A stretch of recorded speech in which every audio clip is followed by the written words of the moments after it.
इस वीडियो में आप सीखेंगे सॉलिड एज में राउंड टूल को यूज करना और चेम्बर टूल को यूज करना। राउंड टूल को फिलेट भी कहा जाता है। ये हार्ड एजेस को फिलेट कर देता है।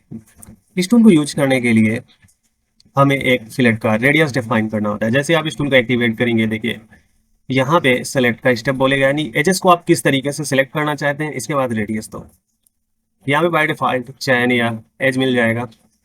एज का मतलब है आप किसी भी एज में क्लिक करेंगे तो सिर्फ और सिर्फ वही एज सेलेक्ट होगी। अगर चेन लगा हुआ है तो उससे टेंजेंट जितनी भी एजेस हैं वो सारी एजेस सेलेक्ट हो जाएंगी। जैसे अभी मैंने सिर्फ इस एज को सिलेक्ट किया है और यहाँ पे मैं 20 mm रेडियस का फिलेट ऐड करना चाहता हूँ, तो ये 20 mm रेडियस का फिलेट ऐड हो गया। इसके बाद आपको रिव्यू करके इसको फाइनली देख सकते हैं एंड फिनिश कर सकते हैं। सो मैंने इस एज को फिलेक्ट कर दिया और ये फिलेट राउंड वन नेम से डिजाइन ट्री में जुड़ जाएगा। इसके बाद फिर से टूल बना हुआ है। तो अब अगर मैं यहाँ से ऑप्शन सेलेक्ट कर लेता हूँ चेन को और इस एज को देखिए सेलेक्ट करता हूँ, तो ये पूरी एज यहाँ तक सेलेक्ट हो रही है। ऐसा इसलिए हो रहा है क्योंकि मैंने चेन ऑप्शन ले रखा है। चेन का मतलब होता है ये एज आपस में तीसरी एज से टेंजेंशियली कनेक्टेड है। अगर चेन की जगह पे एज ऑप्शन ले लूँ तो सिर्फ और सिर्फ इसी एज पे फिलेट अप्लाई होगा इस तरीके से। बट अगर इसे चेंज करके मैं चेन कर देता हूँ और पहले इस फिलेट को मैं कैंसिल कर देता हूँ, तो ये देखिए पूरी एज में फिलेट लग जाएगा। अब इसके साथ में ऑप्शंस भी होते हैं। जैसे ऑप्शन विंडो को ओपन किया तो यहाँ पे राउंड पे ऑप्शन लिखे हैं कि कांस्टेंट रेडियस, ये रेडियस अभी कांस्टेंट रहेगा। आप चाहें तो वेरिएबल रेडियस भी यूज कर सकते हैं। जैसे इस कॉर्नर पे रेडियस 20 है, यहाँ पे रेडियस 5 है, तो ये वेरिएबल रेडियस होगा। ब्लेंड भी यूज कर सकते हैं, सरफेस ब्लेंड, तो अभी कांस्टेंट रेडियस रखते हैं।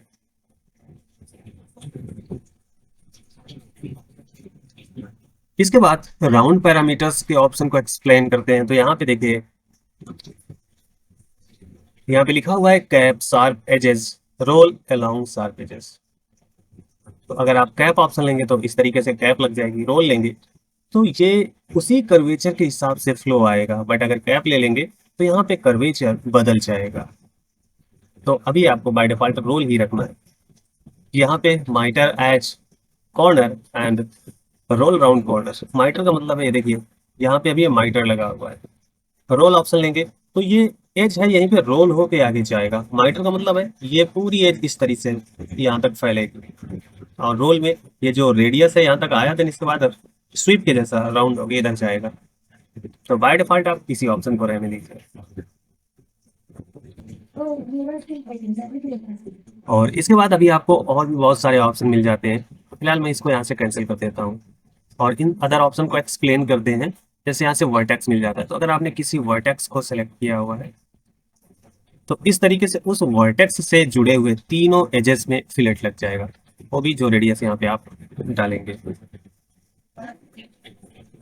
और यहाँ से आप इंटर करेंगे तो नेक्स्ट हो जाएगा। तो उससे अच्छा है कि आप टैब की प्रेस करें। तो वर्टेक्स है। फेस अगर ऑप्शन लेते हैं तो किसी भी फेस को सेलेक्ट करेंगे तो उस फेस से जितनी एजेस जुड़ी हैं उन सारी एजेस में फिलेट हो जाएगा। फिलहाल इस फीचर को पहले मैं कैंसिल करता हूँ ताकि पुराना सिलेक्शन हट जाए। फेस ऑप्शन लेते ही इस फेस को सिलेक्ट किया तो इस फेस में चारों एजेस देखिए एक साथ फिलेट हो जाएंगे। लूप लूप का भी लगभग यही मतलब होता है। जैसे किसी भी फेस में क्लिक करेंगे तो उस फेस में जो लूप बन रहा है वो लूप सेलेक्ट हो जाएगा। तो ये देखिए लूप सेलेक्ट हो रहा है इस तरीके से। फीचर, इसका मतलब है कि एक्सट्रूड फीचर में जितनी एजेस है, ये देखिए प्रो एक्सट्रूजन वन फेस में फीचर में जितनी एजेस है सारी एजेस पे फिलेट लग जाएगा। तो फिलेट का रेडियस थोड़ा सा कम कर लेते हैं, जैसे 2 mm रखते हैं और यहाँ पे क्लिक करते हैं तो इसमें जितनी एजेस हैं देखिए हर जगह पे ऑटोमेटिक फिलेट अप्लाई हो गया हर एक एज पे। इसके बाद आप ऑल फिलेट को कलेक्ट कर सकते हैं, ऑल राउंड को कलेक्ट कर सकते हैं। इसके बाद ऑप्शंस में आ जाते हैं और वेरिएबल रेडियस को एक्टिवेट करते हैं। और सिलेक्ट करने के बाद आपको ओके करना है। ओके करने के बाद यहाँ से देखिए पॉइंट का ऑप्शन आता है, तो यहाँ पे से पॉइंट डिफाइन करिए और इस पॉइंट पे रेडियस डिफाइन करिए कितना रखेंगे। इस पॉइंट पे हम रेडियस 5 mm रखना चाहते हैं। इसके बाद अपोजिट पॉइंट को डिफाइन करिए और यहाँ पे रेडियस रख लेते हैं 20। तो जैसे ही आप 5 एंड 20 रेडियस रखेंगे तो यहाँ पे एक वेरिएबल रेडियस अप्लाई हो गया है, जिसका एक तरफ रेडियस 20 एक तरफ रेडियस 5 है। सेम चैम्फर भी इसी तरीके से वर्क करता है, बट चैम्फर में एज राउंडेड ना होके शार्प रहती है। जैसे हमें चैम्फर करना है तो इस एज को चैम्फर करते हैं। यहाँ से चैम्फर टूल सेलेक्ट करना है कि किस तरीके से डायमेंशन आपको देना है, जैसे इस पॉइंट से इधर कितनी डायमेंशन रहेगी और नीचे कितनी रहेगी, या फिर एक लेंथ एक एंगल, या फिर दोनों। अब यहाँ पे दोनों इक्वल रहेंगी, इक्वल है, यहाँ पे डिफरेंट डिफरेंट है, तो इक्वल वाला ऑप्शन ले लेते हैं और यहाँ पे वैल्यू रखते हैं 20। इतना करने के बाद आपको इस एच को सिलेक्ट करना है। जैसे सिलेक्ट करेंगे आप देखेंगे इस एस से यहाँ तक डिस्टेंस 20 है, नीचे तक 20 डिस्टेंस है।